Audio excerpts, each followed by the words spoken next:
జిల్లాలో 2 కేంద్రీయ విద్యాలయాలు గతంలో శాంక్షన్స్ అయినాయి. ముఖ్యమంత్రి మరియు వాళ్ళు ప్రయత్నం వల్ల లోకల్ ప్రజాప్రతినిధులు మరియు ఎంపీ గారి ద్వారా.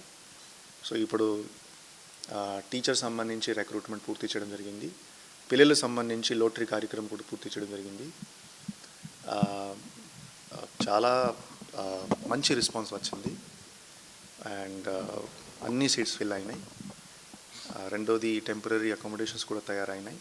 చిత్తూరు జిల్లాలో పాత్ సిల్క్ సెంటర్ ఒక టెంపరీ ఫెసిలిటీ తయారు చేయడం జరిగింది. అదేవిధంగా కుప్పంలో కూడా ద్రవిడ యూనివర్సిటీలో క్యాంపస్లో కూడా ఒక ఫెసిలిటీ ఏర్పాటు చేయడం జరిగింది. ఇవి కూడా వచ్చే వారం నుంచి ఈ స్కూల్ ప్రారంభం అవుతున్నాయి, 2 స్కూల్స్. సో అక్కడ సిట్టింగ్ మెటీరియల్ ప్లస్ బెంచెస్ అన్నీ ఒక 3-4 రోజుల్లో పూర్తి అవుతాయి. సో ఖచ్చితంగా ఈ 2 స్కూల్స్ వల్ల చిత్తూరులో ఈ primary education, secondary education improve అవుతుందని నేను కోరుతున్నాను. సో నేను ఈ సందర్భంగా ముఖ్యమంత్రి వర్యులు మరియు ఎడ్యుకేషన్ మినిస్టర్, కేంద్ర ప్రభుత్వం, ఎంపీ గారు, లోకల్ ఎమ్మెల్యేస్ అందరికీ నేను ధన్యవాదాలు తెలియజేస్తున్నాను.